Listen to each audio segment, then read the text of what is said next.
जलेश्वर विधानसभा में आज कांग्रेस पार्टी के उम्मीदवार आफ्ताबुद्दीन मौला जी की इस प्रचार सभा में मंच पर उपस्थित हिमाचल प्रदेश के मुख्यमंत्री आदरणीय सुखविंदर सुक्खू साहब, एआईसीसी के सेक्रेटरी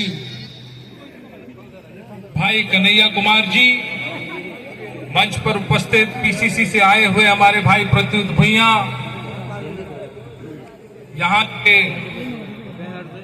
आपके विधानसभा के सभी कार्यकर्ता शकीबुर, अब्दुल अवाल, जोहिरुल इस्लाम जी, मंच पर उपस्थित सभी नेतागण, जिलाध्यक्ष मेधी जी, मैं जानता हूं यहां पर आज इस बात को देखकर बड़ी तसल्ली हो रही है कि जितने भी लोगों ने टिकट मांगी थी, मिलनी एक को थी, लेकिन बड़े ही स्पोर्ट्समैन स्पिरिट दिखाकर आज सब लोग मंच पर है और कांग्रेस पार्टी के उम्मीदवार का साथ दे रहे हैं। इन सब के लिए आप लोग ताली बजाइए। इसमें से कोई भी कम नहीं था, सभी बराबर के थे, लेकिन एक को किसी को देना था, हो गया। लेकिन आप सब लोग मिलकर यहाँ पर है, बहुत ही अच्छी बात है। साथियों, मैं आपको ये कहना चाहता हूं कि ये जो विधानसभा चुनाव इस बार होने जा रहा है, ये आने वाले कई सालों तक असम की दिशा और दशा को तय करने वाला चुनाव है।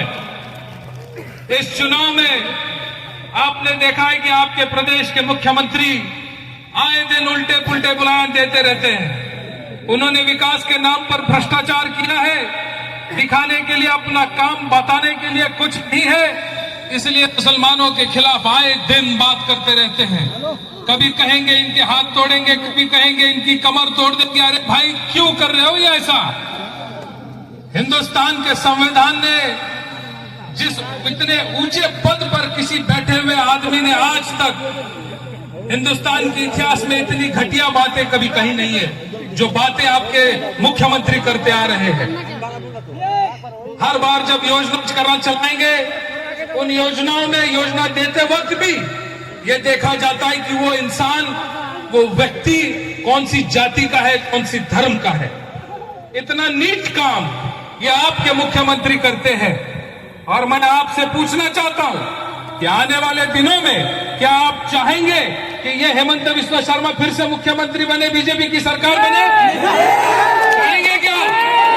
तो फिर मेरी बात को अब जो मैं कहने जा रहा हूं गौर से सुनना। ये भाजपा जब चुनाव लड़ती है तो अकेले नहीं लड़ती है, ये अलग अलग चेहरे लेकर चुनाव लड़ती है। एक इनका अपना चेहरा होता है, एक दूसरा इनका चेहरा कौन है? कौन है? ये जो ताला है, ताला जिसकी चाबी मामा अपनी जेब में लेके घूमता है, ये बदरुद्दीन अजमल, जो इतने सालों तक जाति के नाम कर, मजहब के नाम कर, पुराने शरीफ की झूठी कस्में खाकर आप लोगों से वोट लेते थे, दिसपुर में जाकर हेमंता के साथ मांडोली कर हजारों करोड़ रुपए का फायदा करके लिया। आगर का पेड़ काटने के ऊपर पाबंदी लगाई थी आदरणीय तरुण गोगोई सरकार ने, लेकिन हेमंत बिस्वा शर्मा मुख्यमंत्री बनने के बाद तुरंत ही वो पाबंदी हटाई गई।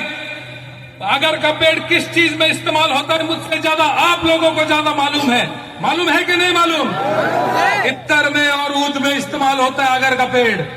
और इस आगर के पेड़ की पाबंदी हटाने की वजह से ऐसा अनुमानित है कि कम से कम 10,000 करोड़ का मुनाफा अजमल को हुआ। इसी का नतीजा है कि पिछली चुनाव में विधानसभा बनने के बाद सबसे पहले सिराजुद्दीन अजमल ने विधानसभा में जाकर यह कहा कि हेमंत बिस्वा शर्मा जैसा मुख्यमंत्री आज तक असम के इतिहास में नहीं हुआ।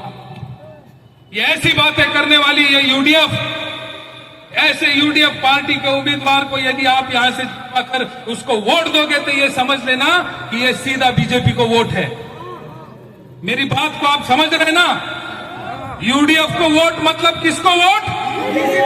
हेमंता को वोट, बीजेपी को वोट। इसलिए जब वोट देने जाओगे 9 तारीख को, अपने दिल से, अपने जमीर से पूछना कि यदि आप चाहते हो कि आने वाली नस्लें आपको अच्छा पाए, आपके बारे में अच्छा सोचे और वो एक ऐसे माहौल में पले बढ़े कि जो शांति का माहौल हो, प्यार मोहब्बत का माहौल हो, तो पंजा के सामने का बटन दबाकर आफ्ताबुद्दीन मौला जी को यहां से विजयी कर भेजना है। पंजा के सामने का बटन दबाना है। साथियों